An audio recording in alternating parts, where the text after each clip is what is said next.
Hello friend, good morning. তোমরা সবাই কেমন আছো? আশা করি যে যেখানে আছো সবাই ঠাকুরের আশীর্বাদে ভালো আছো।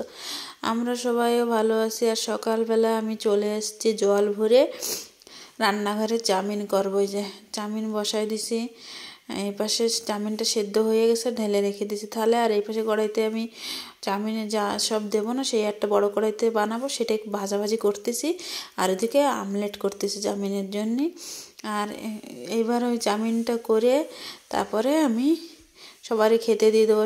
আমাদের বাড়ি না সকালবেলা 8:30টার মধ্যে খেতে দিতে হবে, নাহলে সমস্যা শুরু হয়ে যায়। আর এই আমি চাউমিনটা ঢেলে নিলাম। এইদিকে সব মিশাইতে সবচেয়ে বড় কাজ সেই চাউমিনটা মিশানো। এখন টিফিন করতে বসছি রান্নাঘরে। সবাই পূজা দিয়ে আসলাম, সবার খাওয়া হয়ে গেছে। এখন টিফিন করে আমি রান্না করতে বসবো। মানে টিফিনটা করে রেখে স্নান করতে গেছিলাম, যেহেতু দেরি হয়ে যাবে স্নান করে আসতে, পূজা দিতে সবার খাওয়া হয়ে গেছে। এখন আমি একার সাথে খাবো। টিফিন করে এবার চলে আসছি রান্না করতে। যে রান্নার সব বাদ বাকি সব কিছু গুছানো হয়ে গেছে। কত যে ফটাফট করছি আজকে আমি জানি। আর দুই পাশে দুইটা কড়াই বসে দিয়েছে, ভাত হয়ে গেছে। দেখো এই পাশে কড়াইতে ডাল সোমবার দেবো, লোহার কড়াইতে যে। আর এদিকে মাংসটা যে মাখায়ে ঢেকে রেখে দিচ্ছি। এই পাশের কড়াইতে, সিলভারের কড়াইতে মাংস বসাই দেবো। মাংসটা আমি মাখায় রেখে দিয়ে এরকম আমি রান্না করি মাংসটা, তোমাদের সাথে একটু শেয়ার করতেছি। যে তেজপাতা, জিরে, গরম মশলা সব কিছু দিয়ে আমি যে ফোড়ন দিয়ে এলাচ, কী বলো ওটারে ভুলে গেলাম, গোলমরিচ সব কিছু। আর এদিকে ওই ফোড়ন হয়ে গেছে। আর এদিকে তো ডালের তা ধোয়া উঠতেছে, জানি না কি হচ্ছে। ওদিকে পুড়ে উঠলো নাকি, মনে হচ্ছে তো পুড়ে উঠবে। লোহার কড়াই না ঝটপট মানে গরম হয়ে যায়। আর এবার আমি ডালটা ঢেলে দিলাম। 2-3 রকমের মিশাই ডাল করছে, যেহেতু সবাই ডাল খাবে না। আর এদিকে মাংসর জন্য পেঁয়াজ ভাজা বসাই দিছি আমি। এই পাশটায় মাংসটা আমি সিলভারের কড়াইতেই করি, কেন ওই লোহার কড়াই না ছোটো তো ধরে না। কিন্তু লোহার কড়াইতে মাংস রান্না করতে বা কিছু ভাজাভাজি করতে আরও সুন্দর হয়। আর এদিকে আমার মাছ বলতেছি পেঁয়াজ ভাজা হয়ে গেছে। আর এবার টমেটোটা দিয়ে দিলাম। মাংসতে আমি টমেটোর কাঁচা টমেটো ভেজে দিই, পেঁয়াজের সাথে ভেজে দিই। আর এদিকে আলু ভেজে রেখে দিছে, দেখো মাংসর আলু ভেজে রেখে দিছে। আর এদিকে ডালটা হয়ে গেলে ডালের ওই কুকারে ডাল করছিলাম না, গরম জল বসাই দেবো মাংস দিয়ে দেওয়ার জন্য। এই যে ডালটা হয়ে গেছে, ডালটা নামায় কুকারে গরম জলটা বসাই দেবো। আবার আলাদা কি একটা পাত্রই করবো, তো ডাল তো রান্না হয়েছে, মাংস তো দেওয়া হবো, সেইভাবে আর কি কুকারে ডালটা মানে সেদ্ধ বলতেছি, গরম বসাই দিয়েছি। ডাল না জল সব উল্টা পাল্টা বলতেছি। আর এদিকে আমার প্রায় ভাজা হয়ে গেছে, যে টমেটো সেদ্ধ হয়ে গেছে। আর কড়াইটা মানে এক হাত দিয়ে ভিডিও করতেছি আর এক হাত দিয়ে রান্না করতেছি, না কড়াইটা উল্টে যাচ্ছে, ধরে নেওয়া লাগবে আর কি। হ্যাঁ, টমেটো সেদ্ধ হয়ে গেলে মাংসটা ঢেলে দেবো ভাবছি কি আমি ওইটাই করি আর কি। টমেটো আমার সেদ্ধ হয়ে গেছে, এবার মাংসটা আমি দিয়ে দিলাম।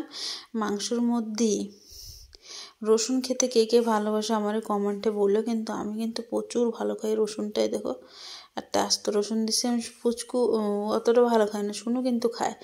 আর এই যে মাংসটা কষানো শুরু করে দিলাম, মাংস কষানো হয়ে গেছে। এইবার আমি এই যে নামাই নিচ্ছি। এদিকে মাংস কষা সবার জন্য, আমার শুনু আবার মাংস কষাটাই খায়, রান্নাটা আবার খায় না, সমস্যা আছে। এবার ওই যে মাংস কষানো উল্টাতে ওদিকে কাইতে পড়ে যাচ্ছে কড়াই, দেখো।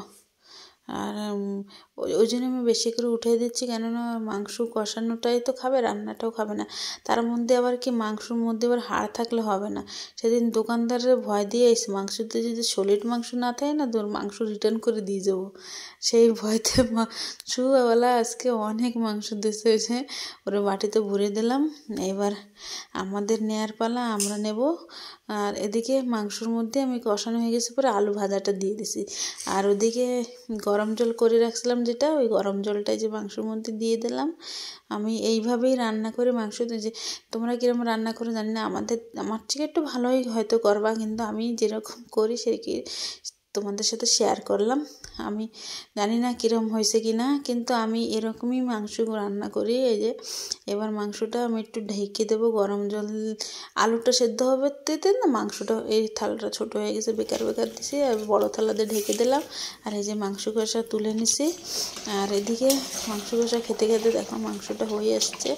মাংস হয়ে গেছে, জানবো কী করে, মাংসর আলুটা সেদ্ধ হয়ে গেলে তো বোঝা যাবে। আর এদিকে দেখো পেঁয়াজ বলতেছে রসুন একটা দিয়ে দিয়েছিলাম মাংসের মধ্যে। আমরা মাংসের মধ্যে রসুন একটু ভালো হয়ে আসতো। রসুন রান্নার পরে না মাংসের মধ্যে একটা রসুন দিলে না সেই রসুনের টেস্টটা অসাধারণ হয়। আর এদিকে আমার মাংস হয়ে গেছে, নামাই নিলাম। এবার বাটিতে তুলে রাখবো। অনেকটা বেলা হয়ে গেছে, আমি স্নান করে ওই জন্যই না রান্নাঘরে ঢুকি না। দেখতে দেখতে সময় যাবে। সব বাটি নামা নিচ্ছি সবার জন্যে, বাটিতে তুলে নেবো। আর এদিকে লেগ পিসটা যাবে আমার পুচকুর বাটিতে আগে। ও রাত্রিও খাবে, দিনের বেলাও খাবে বলে। কেন দিনের বেলা আবার শুনু আবার খায় না তো মাংস রান্নাটা, ওই জন্য ওর জন্য আবার আলাদা করে কিছু করতে হবে। হয়তো পাঁপড় ভাজবো না কিছু একটা করে নেবো।